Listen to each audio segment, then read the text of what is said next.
Hey you guys, welcome to another episode of DayShawnrshow. And joining me today is Jonathan Gray. The Punisher.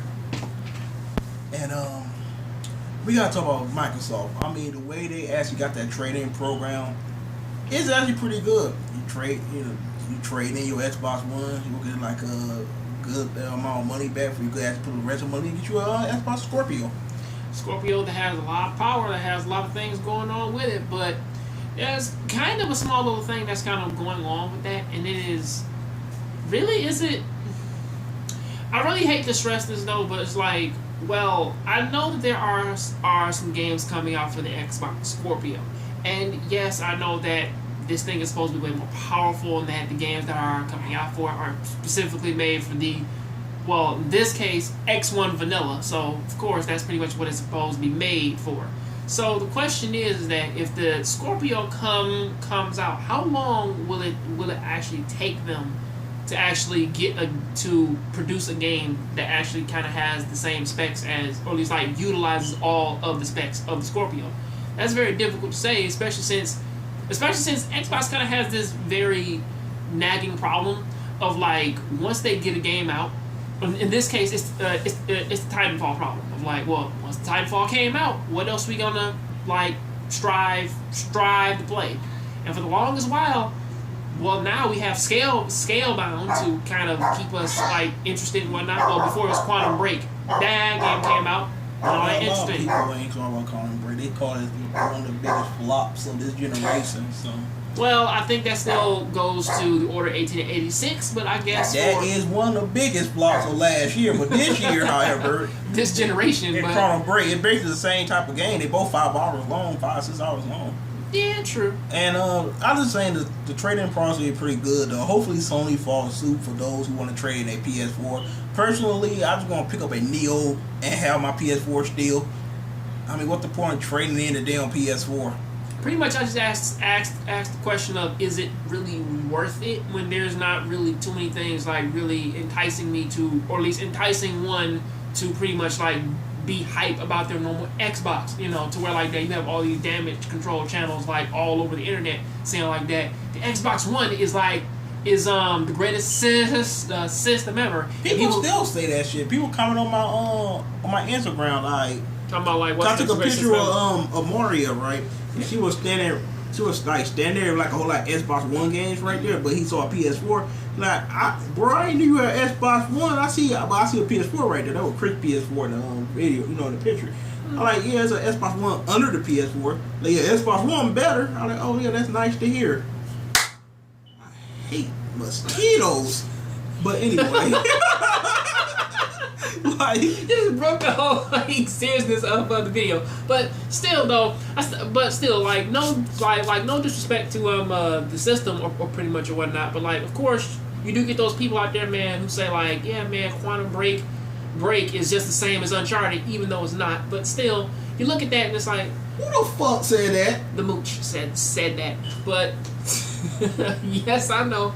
Dust them off. I had to do the exact same thing. They need the glasses, man. I look blind and I'm deaf at the same time, so I had to fish that. But still, what the fuck? But still, the training process is wonderful. It's nice, but the problem with that is that I just don't feel like that it's really worth it. Did you get a Neo Day One? Probably not, because I'm not getting no Xbox Scorpio because Xbox One don't have games. Because I see the Neo. I said it. Yes, Tom. I said it. But go ahead. I double that. Same Tom. There's an Xbox One there right now, and my little sister's like, why did he give me this? Why did he give me a PlayStation? I want to play Japanese games. But the Japanese market is strong, even though y'all don't count it. Those games they still really exist. Don't fucking count that. I don't know why they do. It's because Xbox sucks in Japan. Well, because it sucks in Japan. Like, I'm sorry, like y'all don't utilize that. They really do not count JRPGs or anything that got to do with Japanese. I mean, I know that this isn't necessarily the video for it, but I tell you time and time again, it's an American thing, that pretty much the only games that pretty much ever made any headway or pretty much like piqued the interest of so many people and were really memorable like throughout the line of the Xbox were shooters, and that's not useful in like the Japanese market. Halos and Gears of War. Hey. I mean, with the exception of like the Bullet Witch, but that game had terrible controls, so nobody likes it really, and they had all those stupid games like Vampire Reign and whatnot. But still. But anyway, the next topic is. Oh yeah, I wanted to say that. Go ahead.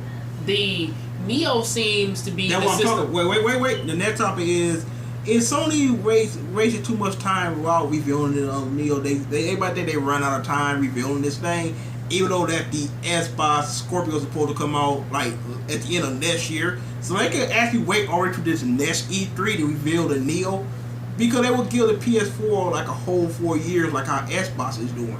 And not to mention, why rush out the Neo when you already renting? I mean, they could bring the Neo out in 2018 for all I give a fuck, because they winning. They have the most games, they have the most tech, they have the most everything. I mean, pretty much they kind of work like in the greatest thing ever, because the PlayStation 4 pretty much captured the most of the magic of what the PlayStation 2 was. Give us games, give us interesting stories, and give us the tech to run it. And that's what they've given us. And pretty much, like, even though if the Scorpio comes out and it's better than the PlayStation, it's just a rehash of 2003. Again, of like, well, they have one game or two games that's piquing everybody's interest, where PlayStation has more. And they have way more installs. So what's the point of rushing it? I mean, I can see what the Neo's for, because with why it has like the higher power and whatnot, it could be for PlayStation VR and for all these other things that they're trying to give people, because VR now is in its beginning stages, especially with the Oculus. So like, well, yeah, it's like if you want a stronger PlayStation and you want to have these full games that all have VR in them, yeah, give us the PlayStation Neo that actually can run them. You know? I mean, I might invest in it, but I want to get a 4K TV. But until then, I really don't give a fuck. And damn, I got exactly what I'm about to say. Go ahead, John. That's what I think about what I'm about to say. The Neo really doesn't seem like it's all that bad, though. I mean, like it seems as though it's like that for them to bring out the Neo, they have enough setup to where like that it can come out and that it can like make waves like in the system world. Because I'm like, from now, I mean, like, they can announce it and give everybody like a heads up upon what it looks like for E3 2017, and then pretty much have it come out sometime 2018 or something of that nature. But still, like, trying to rush it out now, this is technically like it came out in 2013, right? November or December of 2013. November. So pretty much it came out in November. So this not even like its third year yet.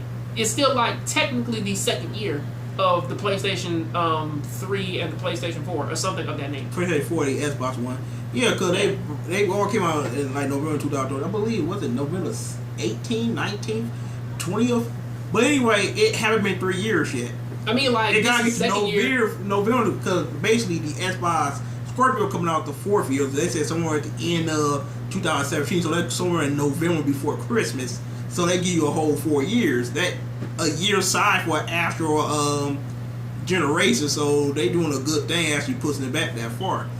But a lot of people saying another thing is that the whole thing about Nintendo didn't show their shit too, since the NX supposed to come out like, I don't know, in March. So they ain't show shit about that either. So I don't even think I would invest my money into something I don't know about. And when it comes to the Neo, like I said, I'm going to wait until I get a 4K TV, because basically if you ain't got a 4K TV, there's no point getting them games. I swear, I need to get a Nintendo button, a Nintendo Wii U, and a Nintendo NX button, and just press that damn thing whenever this conversation comes up and say, Nintendo should have just focused on putting games on the Wii U until their 4th or 5th year with that system, and next year will be the 5th year though.